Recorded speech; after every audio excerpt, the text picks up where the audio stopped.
이 시간 하나님께서 주시는 말씀은 창세기 35장 1절에서 7절 사이의 말씀입니다.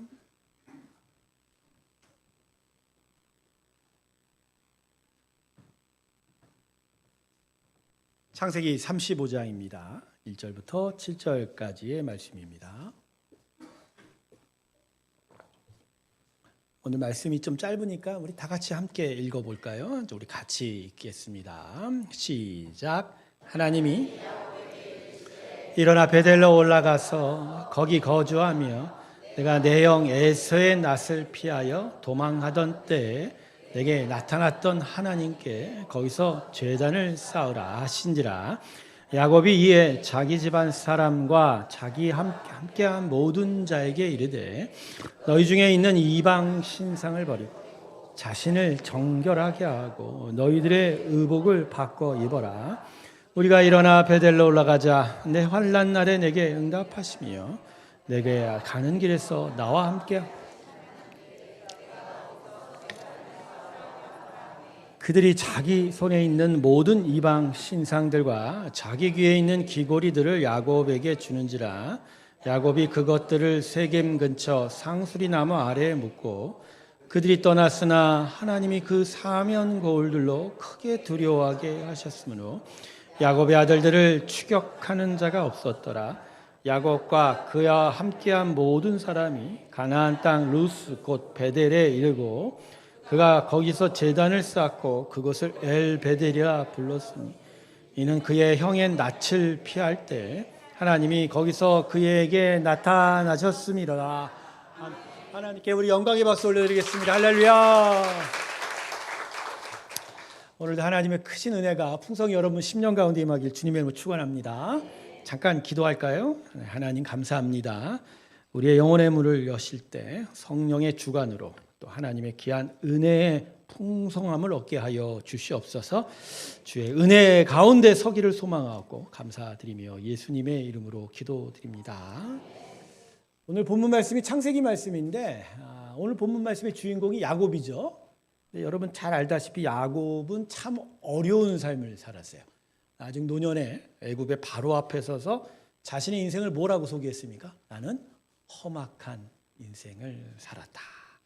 야곱의 인생을 한번 되돌아보십시오. 어려서는 장자권을 둘러싸고 형에서와 극한 대립과 갈등을 벌였고 결국 외삼촌의 땅 하란으로 쫓겨갔죠. 또 그곳에서도 편치 않았어요. 20년 동안 외삼촌과 서로 속고 속이는 일들을 경험하게 되었죠. 물론 하란에서 4명의 아내를 얻고 많은 자녀를 가짐으로 나름 풍성한 삶을 이제 시작하는 것 같았지만 또 그의 야곱의 가정 생활이 그게 편탄치 않습니다. 아내가 4명이라는 건 질투 때문에 제대로 숨 못 쉬고 사는 삶이죠. 거다 배다른 자녀들이 서로 다투고 갈등하고 이 갈등이 얼마나 심하냐면요. 이스라엘 백성 전체 민족의 갈등이 바로 이 12지파의 싸움이거든요. 그러니까 엄청난 큰 심적 아픔을 경험해야 했고요. 결국 노년의 시절에는 물론 하나님의 작정과 섭리 가운데 있었지만 가나안 땅에 큰 기근이 찾아오면서 결국 애굽 땅으로 피신해야만 했던 인생이었습니다. 참 험악한 인생 살았던 게 야곱의 인생이다. 그래서 창세기 어떤 족장의 이야기보다도 우리의 마음에 참 따뜻하게 다가오는 인물이 야곱이죠. 아브라함, 이삭 생각하면 왠지 좀 멀어요. 나보다는 정말 믿음이 출중한 것 같고 하지만 야곱만 생각하면 그래도 내가 이 사람보다는 좀 낫지 않아? 그래갖고 마음의 어떤 따뜻함을 얻게 되는 인생이 바로 이 야곱의 인생입니다. 자, 그렇다면 야곱의 이러한 험악한 인생을 한 가지로 정리하는 주제가 있을까요? 저는 야곱의 인생을 정리하는 주제가 있다고 봅니다. 그 주제는 바로 하나님과의 동행을 얼마나 귀하게 여기느냐. 그래서 그 동행을 어떻게 여기냐에 따라서 자신의 삶에 가나안 땅에서 계속하여 강성하게 살아갈 수가 있고 아니면 계속하여 가나안 땅에서 멀어져가는 일들이 나타나는 거죠. 창세기의 중요한 주제 중에 하나가 이 바로 약속의 땅 가나안. 여기서 하나님의 나라를 이루어 가느냐 아니면 믿음을 지키지 못해서 계속 가나안 땅이 아닌 다른 땅으로 옮겨 가느냐죠. 야곱의 인생 속에는요, 이 가나안 땅과 관련된 참 중요한 골목골목 고비길들이 있어요. 자, 여러분 하란 땅으로 야곱은 쫓겨날 수밖에 없었죠. 나중에 돌아오게 되지만 오늘 본문의 이야기가 그건데 가나안 족속의 미움을 받아서 가나안 땅에서 밀려날 수밖에 없던 그런 상황이었고 결국 노년시대 아까도 얘기했지만 가나안 땅을 떠나 애굽으로 이주할 수밖에 없는 그런 상황. 그러니까 야곱의 인생이라는 건 믿음을 지켜가고 하나님의 약속의 땅을 지켜가는 과정 속에서 과연 그가 어떻게 하나님 앞에 섰는가 그 이야기들을 우리에게 하고 있습니다. 성도 여러분, 야곱의 이와 같은 여정은 우리에게 무엇을 말하는 걸까요? 자, 여러분, 아담이 타락한 후에 에덴 동산을 떠나서 어디에 가서 살았다고 성경이 기록하는 줄 아십니까? 네, 그 유명한 제임스 딘의 영화, 너무 오래돼서 기억도 안 나시죠? 우리 노년분들 제임스 딘 나온 영화 중에 제일 재미있는 제목이 뭐죠? 에덴의 동쪽. 오케이, 아시네. 영화 좀 보셨나 봐. 근데 이게 동쪽이라는 단어가 히브리어로는요, 동서남북의 방위를 이야기하기보단 하나님께 대적하다, 하나님께 불순종하다, 하나님께 거역하다라는 뜻이 더 강해요. 그러니까 아담이 에덴 동산에서 쫓겨나서 어떻게 살았다고요? 하나님과 하나님께 거역하고 불순종하고 대적하며 살았다는 거예요. 근데 재밌는 건 아브라함이 어디 살았냐면 바로 이 에덴의 동쪽에 산 거예요. 창세기에는 전통적으로 터키 고원지대가 에덴이라고 여겨지는 듯한 인상을 주고 거기에 동쪽인 지금의 바그다드 인근 지역, 그보다 더 위인 모술 지역 그쪽을 에덴의 동쪽이라고 생각합니다. 아브라함이 가나안 땅 오기 전에 어디 살았죠? 처음엔 우르에 살고 그보다 또 북쪽인 하란을 거쳐서 가나안 땅에 들어오거든요. 그러니까 지금 아브라함의 인생, 즉 하나님의 백성 삼은 자들의 인생을 이걸 통해서 보면 결국 이거죠. 처음엔 에덴의 동쪽, 하나님과 거역하고 하나님께 불순종하고 하나님과 대적하며 살다가 이젠 가나안 땅에 오면서 어떻게 살았다고요? 하나님과 동행하고 하나님과 함께하고 하나님께 순종하는 삶을 살게 된 거죠. 그러니까 아브라함, 이삭, 야곱에게 공통적으로 지금 관통하는 주제가 바로 이거예요. 하나님과의 동행, 하나님과의 약속의 땅, 하나님의 믿음의 삶을 계속 지켜내느냐, 안 내느냐. 거기에 따라서 이 사람들의 삶의 터전들이 계속 바뀌어가는 거죠. 재미있는 건 창세기 족장들에게는요, 가나안 땅에서 계속 멀어져가는 에피소드들이 계속 들어가 있어요. 자, 아브라함은 가나안 땅에 계속 있었을까요, 여러분? 아니에요. 아브라함 2번이나 가나안 땅에 있지 않았어요. 어디 갔었죠? 애굽에 2번이나 갔었죠. 자, 가나안 땅을 지키지 못하고 애굽으로 2번이나 밀려갈 수밖에 없는 인생. 이삭은요, 물론 벗어나진 않았지만 애굽으로 또다시 피신해 갈 뻔했다가 그랄에 멈춰서서 하나님의 복을 받고 브엘세바에서 아주 풍성한 하나님의 복을 얻는 인생이 되어 가죠. 야곱은 아까 얘기했잖아요. 2번이나 움직여갔잖아요. 처음에 하란으로, 오늘 본문에처럼 떠날 뻔했다가 그죠? 위기를 모면하고 마지막에 하나님의 큰 작전 가운데 결국 애굽으로 가버린 거죠. 그러니까 이런 거예요. 창세기 족장 얘기를 통해서 결국 당신의 택한 백성들이 하나님과의 동행을 지켜가고 그 믿음의 은혜의 나라를 지켜가느냐에 따라서 약속의 땅이 주어지고 안 주어져 가요.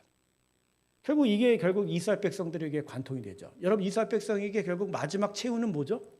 그 백성에게 성경이 말하는 마지막 이스라엘 백성의 최후가 뭐죠?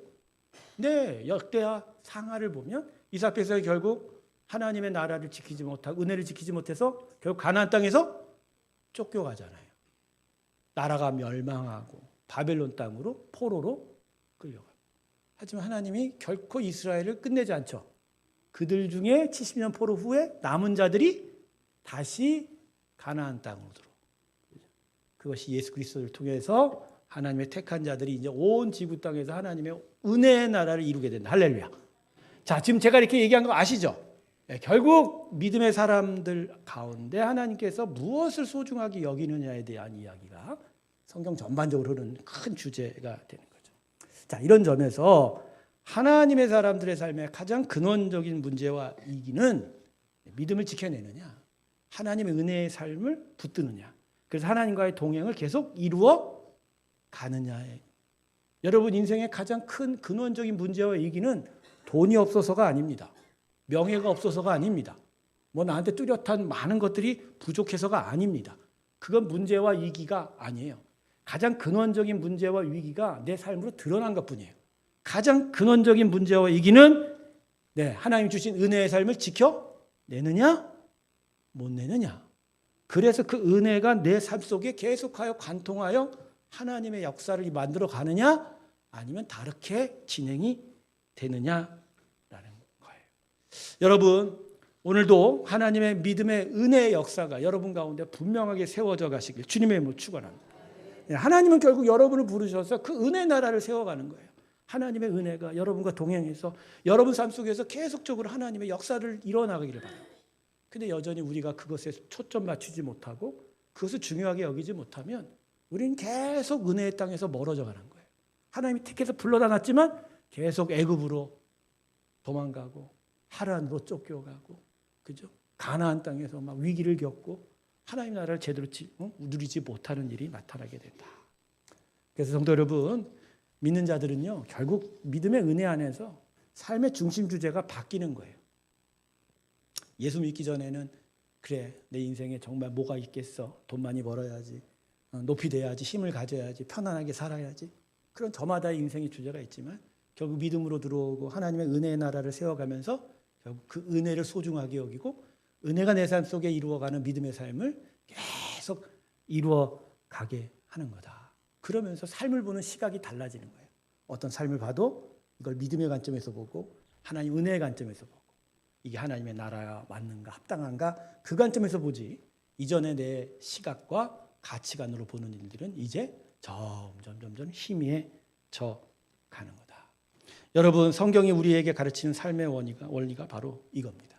결국 에덴의 동쪽에 있던 우리가 은혜의 나라로 부르심을 받아 이전에는 하나님과 정반대되는 삶을 살다가 이제는 하나님과 동행해 살고 하나님의 뜻을 순종하고 하나님의 뜻대로 살아가는 그런 삶. 성경은 계속해서 이러한 삶을 살기를 우리에게 말씀하고 가르쳐 주는 거죠. 그러면서 우리가 복을 받는 거예요. 할렐루야. 오늘 우리 주일 예배 나온 것도 그러한 차원이에요, 여러분.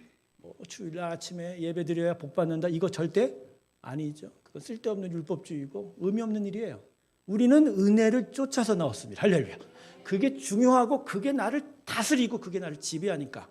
그래서 그걸 소중히 여기고 하나님 나와서 찬양하면서 하나님 나를 다스려 주십시오. 내 안에 은혜의 나라를 세워 주십시오. 할렐루야. 그게 제일 중요해요. 저는요 갈릴리 호수에서 광풍이 불어서 제자들과 예수님이 참 어려운 위기를 당하지 않았습니까? 근데 그 사건을 통해서 지금 제가 말씀드렸던 이 성경의 원리와 우리의 문제가 무엇인지를 보다 더 구체적으로 깨닫게 됩니다. 여러분, 갈릴리를 건너가던 배가 결국 광풍을 만나서 한밤에 주님과 탄 제자들이 정말 큰 위기에 빠졌죠. 물에 다 빠질 뻔한 위기가 되지 않았습니까? 그래서 결국 이 사건은 어떻게 해결이 되죠? 예수님으로 인하여 예수님이 바람을 잠재우심으로 인하여 이 위기를 해결하셨죠. 근데 참 생각해 보면 어부였던 제자들에게 갈릴리 호수는 참 자신 있는 장소 아닙니까? 그죠? 계속 거기서 터전을 삼고 고기를 낚으면서 많은 먹거리를 얻었던, 어떻게 보면 이 제자들에게 갈릴리 호수는 너무나 익숙한 곳이잖아요. 내가 배를 잘 움직일 수 있어. 내가 이 날씨를 잘 알아. 내가 이 호수길을 잘 알아. 그러니까 눈 감고도 건너갈 수 있어. 그런데 막상 광풍이 불자 광풍을 해결할 능력이 제자들에게 전혀 없다는. 인생이 그렇지 않나요? 자신 있어요. 내가 알고 있는 지식, 내가 갖고 있는 기술, 나만의 어떤 노하우들, 이거면 내가 충분히 이길 수 있고 충분히 경쟁력이 있고 충분히 많은 것을 얻을 수 있을 것 같아. 그래서 갑자기 위기가 닥쳐오면 혼란을 겪습니다. 이걸 다스릴 게 나한테 아무것도 없는 거예요. 사실 제자들이 갖고 있는 건 사실 능력이 아니죠. 약간의 기술뿐이에요. 노를 어떻게 저어야 되고 키를 어떻게 움직이는 정도겠죠. 바람이 움직이고 파도가 치는 걸 다스릴 능력이 전혀 없는.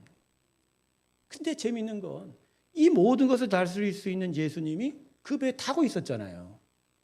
그죠? 제자들은 예수님을 깨우면 문제는 이미 끝날 수 있었던 거죠. 근데 못 깨웠어요. 나중에 정말 빠져 죽을 뻔하니까 그제서야 예수님 깨우면서 예수님 우리 좀 도와줘요. 근데 단번에 바람을 잠재우지 않았습니다. 여러분, 이 사건이 결국 이야기하는 게 결국 뭐죠? 사람에게 능력이 없다는 거예요. 사람에게 있어서 모든 것들을 해결할 능력은 전혀 없다는 거예요. 오직 하나님 아들에게만 그 능력이 주어졌다. 할렐루야. 그래서 믿음의 백성들에게는 바로 그 하나님의 아들을 찾을 수 있는 지식, 그 하나님의 아들을 통해서 안전을 얻고 복을 얻을 수 있는 은혜가 있다라는 거. 그래서 언제나 우리는 그 하나님의 아들을 찾고 하나님을 붙들면서 살아가는 게 우리 인생, 이 거친 바다를 헤매이는 우리 인생의 주제가 된다는 거죠. 사랑하는 성도 여러분, 우리에게 주어진 은혜는 결국 하나님을 의지할 수 있는 힘입니다. 그를 의지하면서 우리는 결국 이 땅을 온전하게 살아가게 될 줄로 믿습니다. 결국 이 은혜가 우리 삶에 가장 소중한 거예요. 결국 우리를 부르셔서 이 은혜를 주신 거예요. 이 은혜를 소중하게 여기고 이 은혜대로 살아가도록 계속하여 우리와 함께 하시는 하나님이다. 하지만 결국 사람은 이 하나님이 계시는 것조차도 거부하고 이 은혜가 정말로 능력이 된다는 것도 깨닫지 못하고 계속 자기 것만 붙들고 자기 능력, 자기 것을 붙들다가 결국 낭패 보게 되는 거다. 여러분, 야곱의 인생 중에 가장 극적인 사건이 뭐죠? 야복강 사건이지 않습니까? 야복강 사건에서 보여주는 게 결국 뭐죠? 자기 뜻, 자기 마음, 자기 능력, 자기의 생각만으로 다 될 줄 알았지만 야곱은 한 번도 제대로 살지 못했죠. 그런 야곱에게 천사가 찾아와서, 물론 하나님의 아들의 현현인데 결국 어디를 쳐요? 환도뼈, 고관절을 쳐버려요. 근데 여러분, 사람이 고관절 무너지면 제대로 걸을 수 있을까요, 없을까요? 못 걸어요. 야곱은 그 이후부터 쩔뚝발이의 인생이에요. 쩔뚝발이에요. 그 쩔뚝발이 인생이라는 게 결국 온전치 못하지 않습니까? 자기 힘으로 어디 하나 제대로 가지도 못하고 뭐 할 수도 없는 인생. 하나님이 그렇게 만들어 놓으셨어요, 야곱을. 근데 왜 만들어 놓으셨죠? 보여준 거예요. 야곱의 그날 밤에 하나님이 무슨 이름을 주셨어요? 하나님이 야곱에게 질 수밖에 없는, 하나님이 야곱에게 복을 줄 수밖에 없는, 즉 하나님이 야곱의 전부가 되어주시는 거예요. 쩔뚝발이가 되고 제대로 능력을 행하지 못해도 결국 야곱은 어떻게 삽니까? 하나님의 능력으로 사는 거예요. 오늘 본문도 그런 거예요.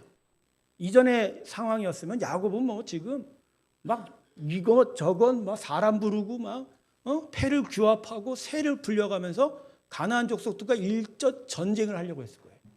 자기 아들들이 세겜 족속을 속여갖고, 물론 이제 자기 딸이 강간을 당하는 어려운 일을 당하지만 자기 아들들이 세겜 족속을 전멸을 시켜버리니까 주변에 있는 모든 이방 족속들이 화가 나서 야곱의 가족을 막 공격하고 없애버리려고 하는 위기에 닥친 거잖아요. 근데 야곱이 이때 어떻게 해요? 야복 강가에서의 경험으로 내가 해서 될 일이 아닌 거예요. 그래서 야곱이 택한 게 뭐죠? 은혜를 붙든 거. 그렇게 하나님이 원하셨던 일이 나타나기 시작해요. 그 은혜를 붙드는 게 뭐죠? 예배하는 거예요. 베델로 올라가 이전 하란에 가던 때에 자기가 서원했던 일들을 시작을 한 거예요. 예배하겠다. 은혜를 붙들겠다. 하나님의 믿음을 의지하겠다. 하나님을 온전히 신뢰하겠다. 그 베델로 올라가면서 모든 이방 우상들의 신상들 버리고 귀고리들 버리고 장신구들 버리면서 모든 가족들과 함께 예배하러 가는 그 은혜를 붙드는 가족 속에서 하나님의 역사가 나타납니다. 어떻게 나타나죠? 사면 고울의 이방 족속들이 야곱을 두려워한 거예요. 수적으로 보면 몇십만 대 몇십 명의 싸움이었지만 예배를 택한 자를 하나님의 권세로 보호하사 하나님의 역사가 이루어지는 거예요. 할렐루야. 여러분, 우리의 삶이 그래요. 아직도 내가 하나님의 은혜의 삶, 하나님의 믿음의 삶을 갖고 있음에도 불구하고 삶의 실제 모습은 그렇지 않아요. 여전히 뭘 붙잡아요? 내 손에 있는 거, 내 기술, 내 능력, 내 노하우, 내 지식, 믿음을 의지하고 예배를 의지하지 않아요. 근데 하나님이 우리에게 오고 가는 건 결국 뭐죠? 아니야, 이런 게 필요하지만 결국 뭘 의지하라? 은혜를 의지하라. 예배를 의지하라. 믿음을 향하라. 근데 그때마다 하나님이 우리 것으로 역사 안 하고 당신의 것으로 역사합니다. 할렐루야. 세상이 우리를 두려워하게 만드시고 세상이 우리를 향하여 몰려오게 하시고 세상이 감동을 얻어 우리를 높이게 하시고 우리는 그 과정 속에서 하나님이 주시는 기쁨과 평강을 얻게 되는 것. 할렐루야. 여러분, 이게 믿음의 삶이에요. 할렐루야. 오늘도 은혜만을 의지하시길 주님의 이름으로 축원합니다. 목회를 이제 30년 가까이 하고 있지만 제 마음속에 결국 남는 건 은혜더라고요. 다른 게 없어요. 내 수고, 내 노력, 내 정성도 있겠지만 의미 없어요. 그저 하나님 앞에 감사의 반응이지 결국 나의 삶을 끌어가고 하나님의 교회를 세워가는 건 하나님의 은혜인 줄로 믿습니다. 근데 그 은혜를 하나님이 당신의 아들 예수를 십자가에 주면서 우리에게 마음껏 주시는 거예요.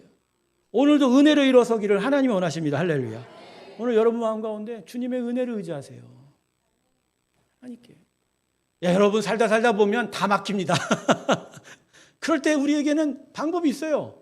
하나님 주시면 정말 큰 축복 아닙니까? 그래, 하나님이 나한테 주신 이 은혜, 이것으로 내가 다시 일어서자 말이야. 답답한 건 이렇게 하나님이 크신 은혜를 줬음에도 불구하고 막힐 때, 답답할 때, 정말로 고단할 때, 힘들 때 이 은혜를 제대로 의지하지 못하는 일이 우리 가운데 있다는 거예요. 여러분, 주님의 은혜는 우리를 살리는 능력되는 줄 믿습니다. 이 은혜를 향하여 나아가는 우리 모두가 되시길 주님의 이름으로 축원합니다. 전 마지막으로 이 야곱의 사건을 통해서 결국 야곱은 자신의 인생의 현주소를 제대로 파악할 지혜를 얻은 거죠. 전 여러분에게 묻습니다. 여러분 지금 어느 곳에 위치하고 계십니까? 하나님의 은혜를 아는 곳에 있습니까? 아니면 하나님의 은혜로부터 멀어진 곳에 있습니까? 아니면 하나님의 은혜를 볼 수 있는 곳에 있습니까? 아니면 하나님의 은혜 한 중앙에 있습니까? 아니면 안개 속에 걷는 것처럼 앞뒤 전후가 다 막혀 있냐라는 거죠.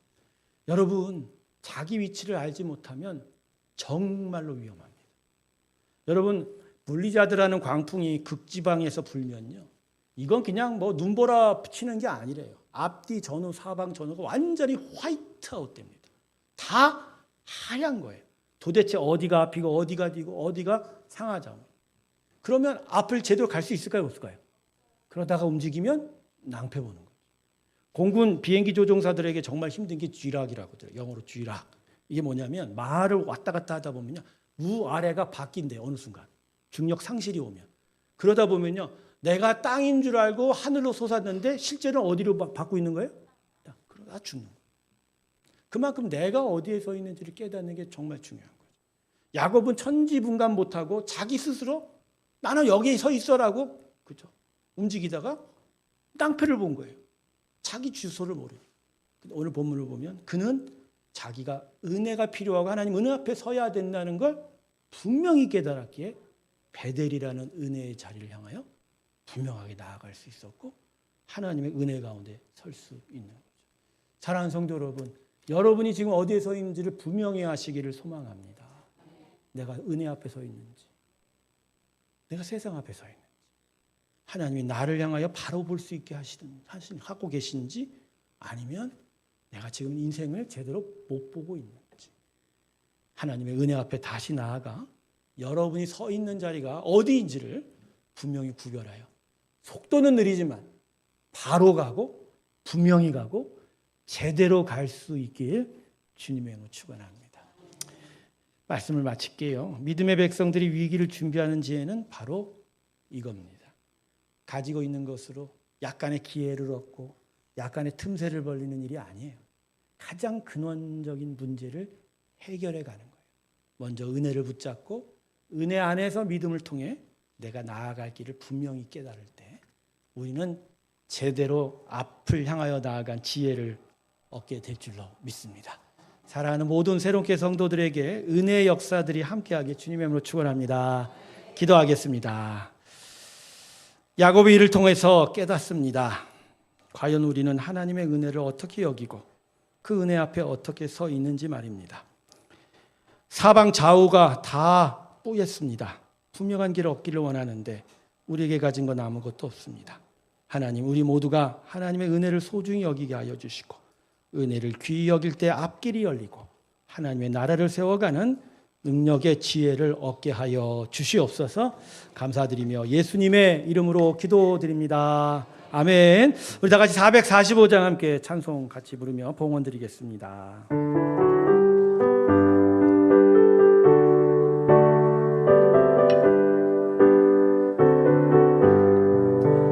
태산을 넘어 엄곡에 가도 빛 가운데로 걸어가면 주께서 항상 지키시기로 약속한 말씀 변치 않네. 하늘의 영광 하늘의 영광 나의 맘속에 차고도 넘쳐 할렐루야를 힘차게 불러 영원히 주를 찬양하리.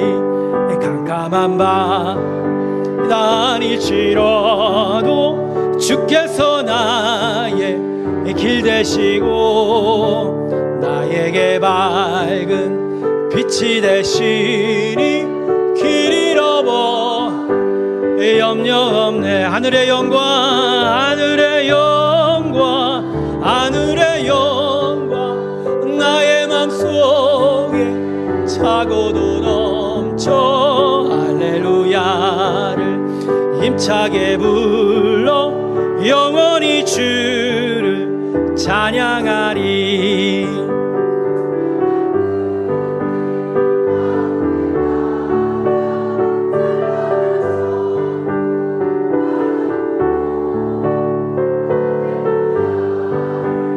힘차게 불러 날마다 빛에 걸어가리. 하늘의 영광 하늘의 영광 하늘의 영광 나의 맘속에 차고도 넘쳐 할렐루야 힘차게 불러 영원히 주를 찬양하리. 기도하겠습니다. 감사하신 하나님, 의리에게 은혜를 베푸시고 믿음을 주셔서 우리의 갈 길을 분명히 알게 하시고 영광된 하나님의 나라를 향하여 제대로 걸어갈 수 있게 하고 계십니다. 그것을 다시 마음에 깨닫고 감사드리며 예배와 찬양 드릴 때 이 예물도 올려드리오니 주님 그 가운데 계실 때 홀로 영광 받아 주시옵소서. 사람의 삶이 하나님의 은혜로만이 살아갈 수 있음을 다시 깨닫고 우리에게 주신 믿음과 그 은혜가 우리에게 너무나 소중한 것을 다시 알게 됩니다. 주도 은혜를 간구하며 나아갑니다. 우리를 향한 긍휼의 은혜 베풀어 주실 때 우리가 그걸 소중히 여기게 하여 주시고 주신 믿음 가운데서 믿음에 이르게 하여 온전히 주님을 순종하며 주님 걸 따라가는 저희의 삶이 되게 하여 주시옵소서. 오늘도 예배로 부르심을 받아 더더욱 은혜를 간구하고 소망하는 자들에게 축복하여 주시고 하늘의 문을 열어 당신의 귀한 나라를 이루어 주시옵소서. 드렸던 예물 속에 성도들의 간구가 있습니다. 자신의 삶의 터전이 하나님 나라 되기 바라며 믿음으로 이기를 바라며 어려운 상황 속에서도 하나님이 지켜주시기를 원하는 믿음의 간구들이 있습니다. 주님 그들의 간구를 외면치 말아 주시고 그 귀를 열어 주시고 하나님의 긍휼의 얼굴을 가까이 대사 주의 나라를 이루어 주시옵소서. 먼저 위로하여 주시고 용기를 더 주시옵시고 하나님 함께하겠다 약속하여 주시고 아버지 굳센 믿음 강성한 마음들을 얻게 하여 주시옵소서. 또한 하나님의 만나와 매출하게 공급도 허락하여 주셔서 결코 줄이지 말게 하여 주시고 오히려 주셨던 하나님의 풍성한 은혜로 살게 하여 주시고 주님의 살아계심을 언제나 목도하고 경험하며 하나님과 동행하는 귀한 믿음의 삶을 허락하여 주시옵소서. 마지막으로 몸된 새로운 교회 복음 전파 사명 감당케 하여 주시고 이 시대에 하나님이 기뻐하셔서 예수 그리스도의 복음 전하고 예수 그리스도의 나라의 치료를 전하고 하나님의 온전한 영광을 전하는 하나님이 기뻐하는 교회 되게 하여 주시옵소서. 다시 한번 감사드리며 예수님의 이름으로 기도드립니다.